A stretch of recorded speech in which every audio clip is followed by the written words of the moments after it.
உலகத்துல மிகப்பெரிய ஒரு சிறைச்சாலை அப்படி இல்லைன்னா ஒரு டோர்ச்சர் கேம்ப் எங்க இருக்குன்னு பாத்தீங்கன்னு சொன்னா நிச்சயமாக அது வேற எங்கேயும் இல்ல, காசா.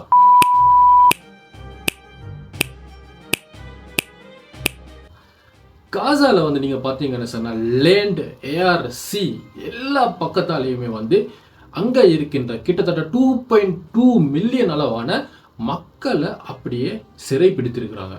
அதே நேரம் நீங்க பாத்தீங்கன்னு சொன்னா அவர்களுக்கு சாப்பிடுவதற்கு கூட உணவுகள் இல்லை. கிட்டத்தட்ட 77 நாட்களாக அங்கு எந்த பொருட்களும், உணவா இருக்கலாம், மெடிசின்ஸா இருக்கலாம், பெட்ரோலியமா இருக்கலாம், மின்சாரமா இருக்கலாம், எதுவுமே அங்க உள்ளுக்கு போகுதில்லை.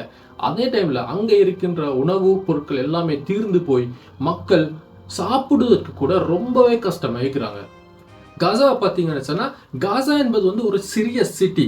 அந்த சிட்டியை சுத்தி 2 போர்டர்ஸ் இருக்குது. முதலாவது இஜிப்டோட இருக்கிற ரஃபா போர்டர், அடுத்ததாக இஸ்ரேலோட இருக்கிற போர்டர். இந்த 2 போர்டரும் பெர்மனண்டாவே க்ளோஸா தான் இருக்குது. அதே டைம்ல பாத்தீங்கன்னு சொன்னா இந்த கடலோட இருக்கிற போர்டர்ல கூட யாருக்கும் மீன் கூட போய் பிடிக்கலாத நிலைமையில அவர்களை சீஸ் பண்ணியிருக்கிறாங்க. ரொம்பவே கஷ்டமான நிலைமை. நீங்க காசாவை பத்தி, காசால என்ன நடக்குது, அக்டோபர் 7 என்ன நடந்தது, ஏன் நடந்தது என்பதை பற்றி உண்மையான தகவல்களை தெரிந்து கொள்ளணும்னா இது உங்களுக்கான வீடியோ. கட்டாயமாக இந்த வீடியோவை கண்டினியூஸா பாருங்க. இவ்வாறு சீஸ் பண்ணி ஃபுல்லா இருக்கின்ற காசா கிட்டத்தட்ட அக்டோபர் 7, 2023 53,000 பேர்களை இழந்திருக்குது. அதாவது இஸ்ரேல் நடத்துகின்ற இந்த தாக்குதல் காரணமாக 53,000 பேர் இறந்திருக்கிறாங்க. அதுல மெஜாரிட்டியை பார்த்தீங்கன்னா குழந்தைகளும் பெண்களும் தான். அதே டைம்ல லாஸ்ட் 36 ஹவர்ஸ்ல நண்பர்களே கிட்டத்தட்ட 250 பேரை கொன்று குவித்துள்ளது இந்த இஸ்ரேலிய ராணுவம். அக்டோபர் 7 2023 ஒரு சர்ப்ரைஸ் அட்டாக் நடந்ததாக கூறப்படுகின்றது. ஹமாஸ் சர்ப்ரைஸ் அட்டாக் ஒன்றை நடத்தியதாக. அது உண்மையா? உண்மையிலே இது சர்ப்ரைஸ் அட்டாக்கா? இரண்டாவது விடயம், காசா முற்றுகையிலே எவ்வாறு கஷ்டமாக வாழ்ந்தது. மூன்றாவது விடயம், இந்த காசாவுக்கு தெரியாமல், காசாவினுடைய அரசாங்கத்தை சேர்க்காமல் இஸ்ரேலும் அதே நேரம் வெஸ்ட் பேங்க்ல இருக்கின்ற மஹமூத் அப்பாஸும் இஜிப்டும் சேர்ந்து செய்த ஒரு பெரிய நாடகம் அது என்ன? இன்றைக்கு வீடியோல எல்லா உண்மைகளையும் நாங்க பார்க்கலாம்.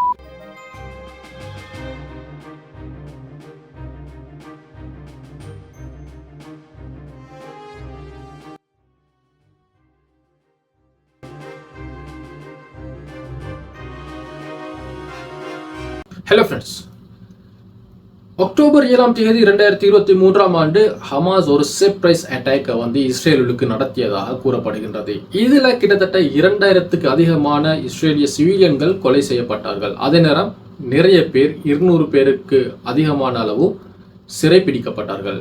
அதிலே நிறைய பேர் இஸ்ரேல் போர்சஸ். நண்பர்களே, இந்த அட்டாக் உண்மையிலே சர்ப்ரைஸ் அட்டாக்கா? அதுதான் இல்லை. இது சர்ப்ரைஸ் அட்டாக் இல்லை. ஏற்கனவே அந்த இஸ்ரேலினுடைய கவர்மெண்ட் இந்த அட்டாக்கை பற்றி தெரிந்துதான் இருந்தது.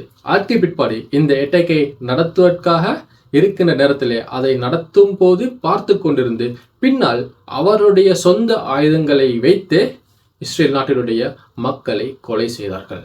ஏன் கொலை செய்ய வேண்டும்? இவ்வாறு கொலை செய்வதனால் இஸ்ரேலுடைய கவர்மெண்ட்டுக்கு என்ன லாபம் இருக்கின்றது என்பதை நாங்கள் இந்த வீடியோல கடைசியில பார்க்கலாம். அதே நேரம் ஹமாஸ் ஏன் இந்த அட்டாக்கை நடத்தியது?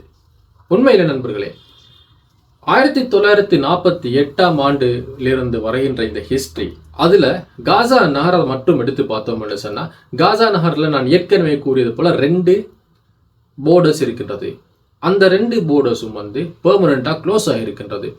அந்த போர்டர்ஸ் எப்ப ஓபன் பண்ணப்பட்டிருச்சு, பெர்மனண்டா ஓபன் பண்ணப்பட்டிருச்சுன்னு சொன்னா ஈஜிப்டினுடைய பழைய ஜனாதிபதியாக இருக்கின்ற டாக்டர் முர்சி இருக்கும் நேரத்தில் தான் அது ஓபன் பண்ணப்பட்டிருச்சு. அதற்கு பிறகு ராணுவ புரட்சி மூலமாக அப்துல் ஃபத்தா அல் சிசி எனப்படுகின்றவர் ஈஜிப்டினுடைய கவர்மெண்ட்டை பிடித்த பிறகு அவர் மொத்தமாக அமெரிக்கா, இஸ்ரேல் இந்த 2 நாடுகளுக்கும் சார்பான ஒரு போக்கை கடைபிடிக்கிறதன் காரணமாக இந்த போர்டரை கண்டினியூஸா பூட்டி இருக்கிறாரு. அதே நேரம் நண்பர்களை நீங்க பாத்தீங்கன்னு சொன்னா இஸ்ரேலுடைய போர்டர் அது ரொம்பவே கடினமான ஒரு போர்டர்.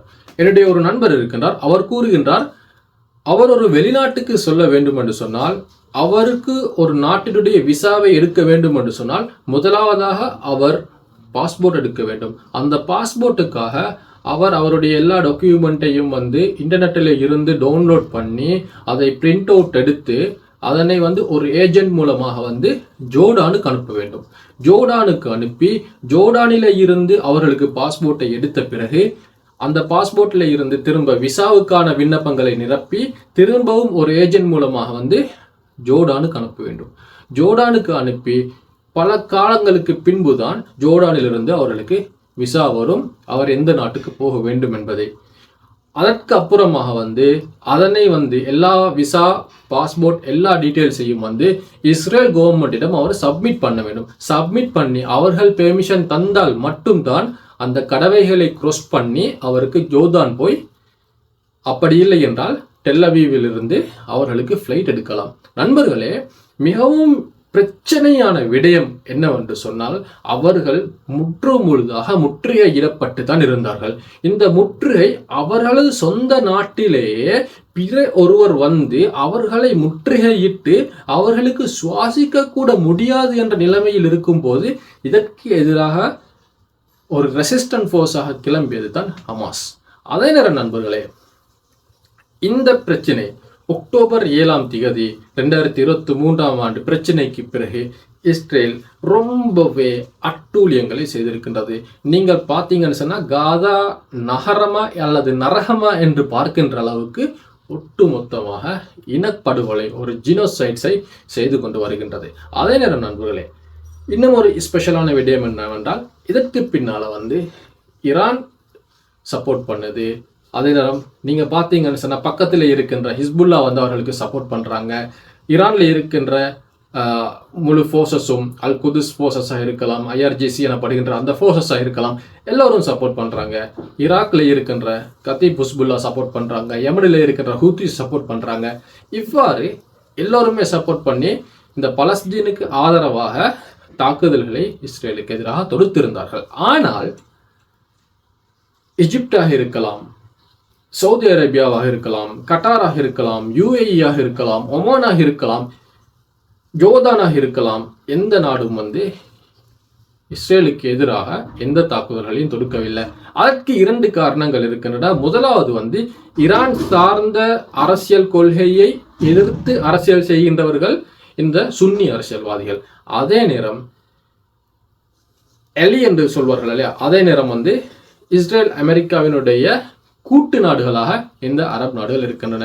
இதனால் அவர்கள் எதுவுமே செய்யவில்லை. அவ்வாறு ஏதாவது செய்திருந்தால் இங்க இருந்து வருகின்ற எதிர்ப்பால், அதாவது இஸ்ரேலில் இருந்து வருகின்ற எதிர்ப்பால் அவர்களுடைய நாட்டின் பொருளாதாரம் பாதிக்கப்படும். அதே நேரம் அவர்களுடைய இமேஜ் டேமேஜ் ஆகும். நாட்டிலே பல இன்ஃப்ராஸ்ட்ரக்சர்ஸை சேதப்படுத்தும், நிறைய பேர் இறப்பார்கள், நாட்டிலே அமைதியின்மை ஏற்படும். இதனால அவர்கள் எதுவுமே செய்யல. இஸ்ரேல் ஹிஸ்புல்லா மீது தாக்குதல் தொடுத்தது, லெபனான் மீது அத்துமீறி தாக்குதல் தொடுத்தது, சிரியாவிலே தாக்குதல் தொடுத்தது, அதே நேரம் யமனிலே இருக்கின்ற ஹூத்திஸ் மீதும் தாக்குதல் தொடுத்தது, ஈரானிலே தாக்குதல் தொடுத்தது. அதற்கு எதிராக எல்லா நாடுகளும் கொந்தளித்தாலும் இப்பொழுது ஹிஸ்புல்லாவும் கத்தீப் ஹிஸ்புல்லாவும் ஓரளவு சைலண்டாக இருக்கின்றது. ஹூத்திஸ் தான் இதுவரை நின்று போராடுகின்றார்கள். அதே நேரம் காசாவிலே ஹமாஸ் நின்று போராடுகிறார்கள். ஏனென்று சொன்னால் அவர்கள் போராடத்தான் வேண்டும், போராடவில்லை என்று சொன்னால் காசா பறி போய்விடும். இப்போது கூறுகிறேன், இந்த அக்டோபர் 9 மிக முக்கியமான ஒரு விடயம்தான் ஹமாஸ் ஏன் ஒரு சர்ப்ரைஸ் அட்டாக்கை செய்தது. அதிலே பிரதானமான ஒரு விடயம்தான் காசா கடற்கரையிலிருந்து 32 கிலோமீட்டர்ஸ்ல ஒரு கேஸ் ஃபீல்டு இருக்கின்றது. அந்த கேஸ் ஃபீல்ட் 2000ஆம் ஆண்டு கண்டுபிடிக்கப்பட்டது. அந்த 2000ஆம் ஆண்டு கண்டுபிடிக்கப்பட்ட அந்த கேஸ் ஃபீல்ட்ல அது ஒட்டு மொத்தமாக காசாவுக்கும் காசாவிலே இருக்கின்ற கவர்மெண்ட்டுக்கும் சொந்தமானது. காசாவோட கவர்மெண்ட் சொல்லிருச்சு, இந்த கேஸ் ஃபீல்ட் எங்களுக்கு தான் சொந்தமானது, ஸோ நாங்கள் தான் அதை எக்ஸ்ட்ராக்ட் பண்ணுவோம். அதில் கிட்டத்தட்ட 1 ட்ரில்லியன் கியூபிக் மீட்டர் அளவுக்கான கேஸ் இருக்கின்றது. நண்பர்களே, அந்த கேஸ் ஃபீல்ட் காசாவுக்கு சொந்தமானதல்ல, எங்களுக்கு தான் சொந்தமானது என்று சொல்லி இஸ்ரேலினுடைய அரசு நெத்தன்யாகு கூறிருச்சு. அதுக்கான கேஸை எக்ஸ்ட்ராக்ட் பண்ணுவதற்காக கேபினட் பெர்மிஷன் அனுமதி கொடுக்கப்பட்டது 2023 ஜூன்ல. நண்பர்களே, இதிலிருந்து தான் பிரச்சனை ஆரம்பித்தது. இந்த புதிய பிரச்சனை ஆரம்பித்தது இதிலிருந்து தான். ஸோ அவர்கள் அதனை எக்ஸ்டெண்ட் பண்ண ட்ரை பண்ணும் போது ஹமாஸ் என்ன செஞ்சுச்சுன்னு சொன்னா அவர்களுக்கு ஒரு தாக்குதலை மேற்கொண்டது. இவ்வாறு ஒரு தாக்குதல் மேற்கொள்ளப்படும் என்பது அவர்களது உளவாளிகள் மூலம் தெரிய வந்தது. ஆனால் தாக்குதல்களை ஏற்கனவே தடுத்திருந்தால் அது ஒரு சிறிய பிரச்சனையாக போயிருக்கும்.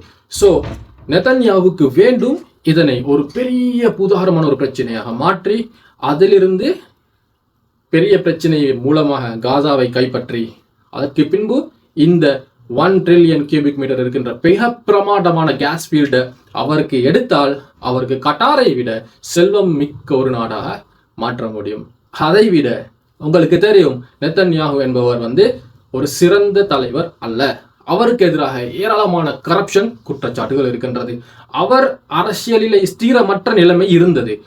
அவர்களது நாட்டிலே அவரை இடமோ எலெக்ஷன் வைத்திருந்தால் நிச்சயமாக அவர் தோற்றிருப்பார் என்கின்ற நிலை இருந்த போது இந்த யுத்தத்தை ஒரு அரசியல் கேடயமாக பயன்படுத்தினார்.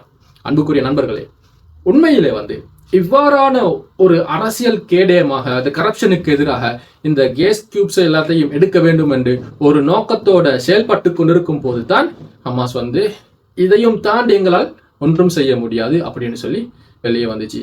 இன்னும் ஒரு சர்ப்ரைஸ் விடயம் என்னவென்றால், இந்த கேஸ் எக்ஸ்ட்ராக்ஷனுக்கு வெஸ்ட் பேங்க்ல இப்பொழுது அதிபராக இருக்கின்ற பலஸ்தீனிய அதிபர் எனப்படுகின்ற மஹமூத் அப்பாஸ், அதே நேரம் எஜிப்ட்ல இருக்கின்ற அப்துல் ஃபத்தா அல் சிசி, அடுத்தது நெதன்யாஹு, இந்த 3 பேரும் சேர்ந்து தான் இந்த கேஸை எடுக்க போறாங்க. ஸோ இவர்கள் 3 பேரும் சேர்ந்த கேஸை எடுத்து அவர்கள் பகிர்ந்து கொள்வதாக ஒப்பந்தம் இருந்தது. இதற்கு எதிராகத்தான் ஹமாஸ் போராட்டம் நடந்தது. ஹமாஸினுடைய இந்த போராட்டம் நீங்க எப்படி பாக்குறீங்க? இது ஒரு சாதாரணமான போராட்டமா? அப்படி இல்லை என்றால் போராடாமலே இருந்திருக்கலாமா? போராடாமல் அவர்களுக்கு அதனை கொடுத்திருந்தால் இவ்வொரு பேரழிவு நடந்திருக்காது. எங்களது வீட்டுக்கு எங்களது சொத்தை அபகரிக்கும் போது போராட வேண்டுமா, போராடாமல் இருக்க வேண்டுமா? நீங்கள் சொல்லுங்க.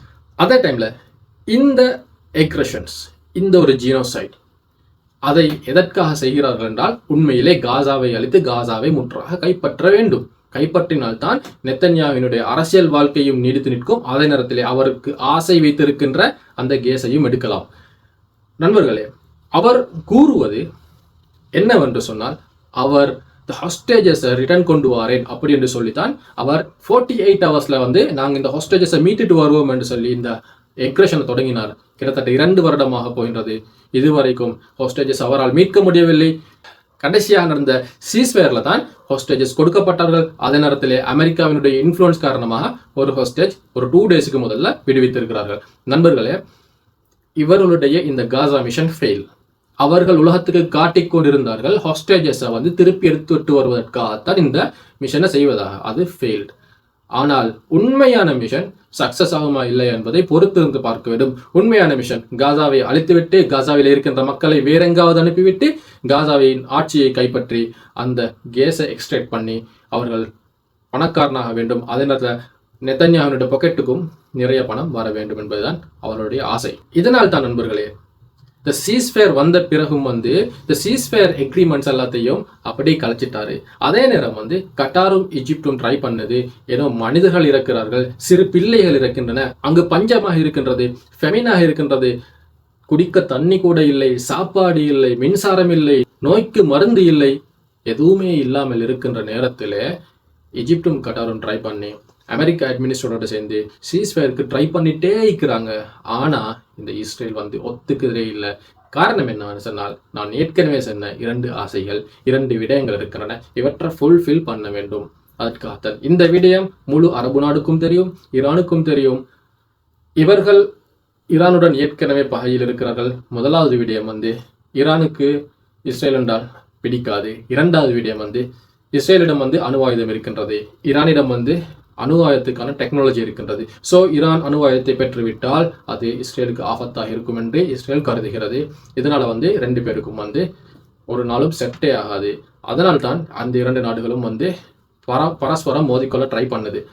நண்பர்களே, நிறைய பேர் இறந்திருக்கிறார்கள், இன்னும் இறந்து கொண்டிருக்கின்றார்கள். இப்பொழுது நாங்கள் என்ன செய்ய வேண்டும் என்றால், அவர்களுக்காக வேண்டி பிரார்த்தனை கட்டாயமாக செய்ய வேண்டும். அவர்களை பற்றி பேச வேண்டும். உலகத்திலே அதிகமாக நாங்கள் எந்த அளவு அந்த காசாவை பற்றி அதிகமாக பேசுகிறோமோ, எந்த அளவு நாங்கள் அதிகமாக அவர்களை பற்றி ஷேர் பண்ணுறோமோ, உலகத்தில் திரும்ப திரும்ப பேசுகிறதால நிறைய பேர் வெளிப்படைவார்கள். உலகமே பேசினா உலகமே இதுக்கு பற்றி கதைத்தால் நிச்சயமாக ஒரு மாற்றம் வரும். ஏண்ட கன்சர்ன் என்னன்னு சொன்னா, அப்பாவி பொதுமக்கள் படுகொலை செய்யப்படுகிறது, நிறுத்தப்பட வேண்டும். அவர்களுடைய அந்த ஃபெமின், அதாவது medicine shortage, food shortage, water shortage, electricity எல்லாமே இல்லாமல் அவர்கள் ஒரு சிறந்த வாழ்க்கையை வாழ வேண்டும். அவ்வாறு வாழவில்லை என்று சொன்னால் இந்த உலகத்தில் இப்பொழுது வாழ்ந்து கொண்டிருக்கின்ற நானும் நீங்களும் தான் இதற்கு பொறுப்பு சொல்ல வேண்டும். we are the responsible people. ஏனென்று சொன்னால் உலகத்திலே நாங்கள் ஏதோ ஒரு வாழ்க்கை வாழ்ந்து கொண்டிருக்கின்றோம், அவர்கள் இறந்து கொண்டிருக்கின்றார்கள். நாங்கள் கண்டும் காணாத மாதிரி இருக்க முடியாது. இது எங்களுடைய பொறுப்பு அல்ல. அட்லீஸ்ட் நாங்கள் இவர்களுக்காக பிரார்த்தனை செய்ய வேண்டும், மனமுருக வேண்டும். அட்லீஸ்ட் அவர்களை பற்றி கொஞ்சமாவது கதைக்க வேண்டும். நீங்க என்ன நினைக்கிறீங்கன்றதை பற்றி கட்டாயம் கீழே கமெண்ட்ல இடுங்க. மீண்டும் ஒரு வீடியோவில் சந்திப்போம்.